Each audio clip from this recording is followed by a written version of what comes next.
بسم الله الحمد لله والثناء لله والصلاة والسلام على رسول الله ما بعد شركة جرائد maanta isbaahaysiga xaqsoor hiiraan wuxuu ku saabsan yahay dhacdooyin maalmahan ka dhacay gobolka hiiraan qodobada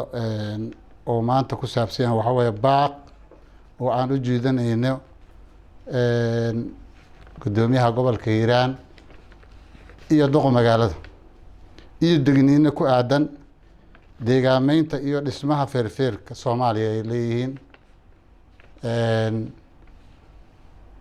waxaan maamulkii Cabdi Maxamed Cumar Itoobiya ka maqli jirnay dib u curashadii marka maalmaha meeshaas waxa ka bilowday waxyaalaha sidaas camal ayaa ka bilowday gudoomiyaha gobolka Hiiraan Cali Jeyte iyo duqa magaalada nadar tibaax maalin maalmahan waxay ku howleeyihiin waxyaalo aan loo dirsanin maamulkii ku matalayeen loo idmaday bulshada reer Hiiraan ay u idmadeen midaan ahayn ayay ku howleeyihiin maxaa yeelay Hiiraan waa 5 degmo ay tagaan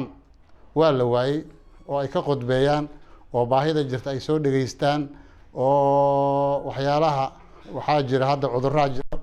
waxaa jira muxuu ahaa abaaraha jirto meel intay tagaan waxaana ka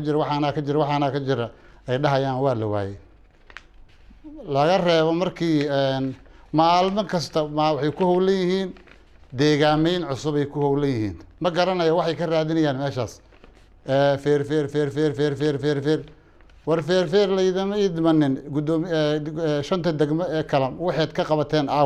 galbeedka hadda ka soo qaad waxa ceelashiisu way gureen kulli abaara ka taagan hal maalin biyo dhaaban ma u sameeyeen hal maalin seed ku nooshiin ma dhahdeen cudurro jira corona virus ku jira hatta wacyigelin ma u sameeyeen waxay ila tahay marka inaadan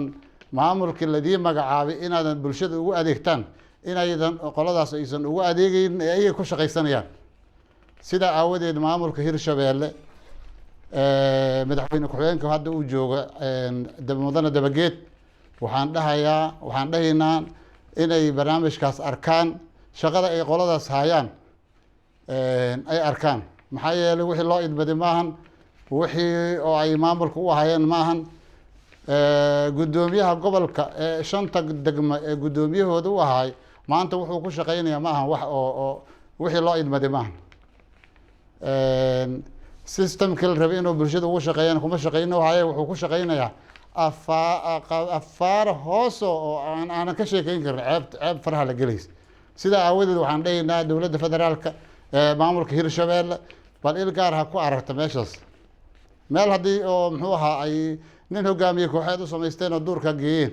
meelna ayaga ay isu sii bedeleen ayagana la rabay maamulka inay ka shaqeeyaan haddana isu bedeleen muxuu ahaa aysan ku shaqeynayeen ka shaqeysanayaan adeer waxaas waxa waaye madaxtinimo la isugu ahaan karo xagga maamulkana ma ogolo qofka mas'uulka markuu qaado waxa la rabaa wiilkiisa iyo muxuu wiilka Soomaaliyeed kale ama maamulka jooga meesha inuu cadaalad u yahay la rabaa gudoomiyihii gobolka wuxuu u tafaxaytay inuusan ku matalin dadkii oo gudoomiyaha u ahay hadduu ku matali waayana marka waxaan leenahay dowladda Hirshabeelle il gaar ah ku aragto maamulkaas maanta mid u adeegaya ma ahan ummadda reer Hiiraan maamul u adeegaya ma ahan waa maamul ka adeeganaya waxaan leenahay il gooniha ku aragta ummadana ha ka leexiso maxaa yeelay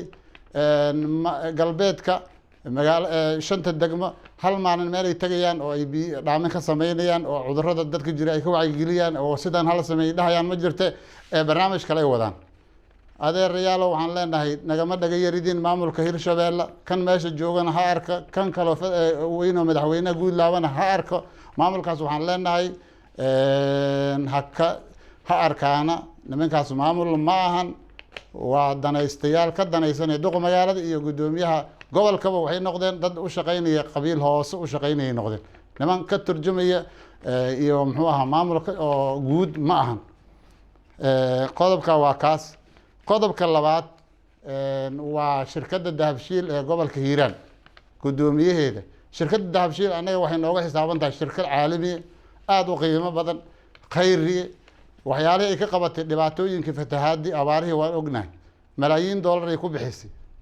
laakiin ayada abaal badan baa looga hayaa sumcad badan baa halkaa u taalo laakiin gudoomiyaheeda gobolka Hiiraan Cismaan Dhagaxow Haaruun way isbedelay wuxuu maanta ku shaqeeya ammaanadaas uu dahabshiil uu ku mutaystay inuu asiga gacanta ku qabtana mid ummadda ugu shaqeeya maahan mid uu ku shaqaysto u noqdo shirkadda dahabshiil waxaan leenahay il gooniha ku aragto ninkaas oo sumcaddeeda ku dheeliyo reer hiiraan waxay u geysatay shirkadda dahabshiil waa la ogyahay gurmadkii wanaagsan ayay soo gaarsiiyeen soomaali way og tahay muqdisho lacagtay ka dhiibtaan ognahay hargeysa lacagtay ka soo dhiibeenaan ognahay waxyaalahay wixii ayaga hayna maanta wax oo ku dhacaya ummaddii u baahneed ma ahan waxay noqotay wax uu isaga tasarufaya cismaan dhagaxow haaruun dhowr jeer aan la hadalnay hadda dheg jalaq waa u siin waaye haddana waxayba noqdeen asigii guddoomiyihii gobolka isku xirtay bay qabiil arrimo ay isugu xirteen waxay samaynayaan wax oo ummadda wada arkayso lacagihii loogu talagalay fatahaadda webiga in wax loogu qabto maanta waxay noqotay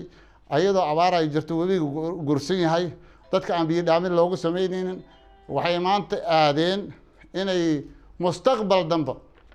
ou yidhi muxuu ahaa feerfeer soomaaliya ayaa waxaan ka dhigayaa sida wajaala camal war feerfeer soomaaliya adi maa ka dhigi kara wajaala dowladaa ka dhigi karta adiga maanta awoodda aad leedahay oo aad ma shirkadaas aad hayso ammaanadaas lagugu aaminay aawadeed ayaad maanta aad wajaala ugu dhigaysaa marka oo aad ku leedahay muxuu ahaa waxaa waaye halkaasaan dhaqaalihii aad ku bixinaysaa ummadda ay u baahneed war ceelashii waa wada guryihiin maalin booyado uma dirin dadki waa rafaasiyiin webiga kama shaqaynin adigii guddoomiye gobolkiina waxaa waaye waad isku bahaysteen ilmaadeernimo iyo heshiisa ummadda dhaqaalihii lagugu aaminay sidee marka hantidii ummadda soomaaliyeed ee dahabshiil ka wanaagsaneed oo qiimaha badneed oo lagu aaminayay haddii ninkii hayaba uu sidaa u dhaqmayo oo dhaqaalaheedii uu halkaa u weeciyey ousan uga faa'iiday tii ammaanad ahayd galmudug waxay tiri markii lacagaha la soo aruurinayay war maanta qad hiiraan qoodi war lacagtii hiiraan qoodi adiga qad lagu keenay cismaan dhagaxow wuxuu u adeegsanaya maanta meeshuu laada arkaysaan inuu heer wuxuu gaari uu yidhaahda feerfeer muxuu ahaa aan ka samaynaya muxuu ahaa maxjar war maxjar meeshuu qabto waa la yaqaanaa soomaalina way taqaanaa ma meeshaasay qabtaa cid korkeeda muu maxjar qabtaa ceel maanta biyo loo baahan yahay oo maanta loo baktinayo ceelashii galbeedka hiiraan ku yaalla kulli ay dadka ay ka wada carareen maanta meeshii loogu gargaaraya dhaqaale ay lahaayeen miyaad mustaqbal dambe iyo dhulku raadis ayaad muxuu ahaa maanta dhaqaalihii ummaddaas ay kugu aamintay aad ku samaynaysaa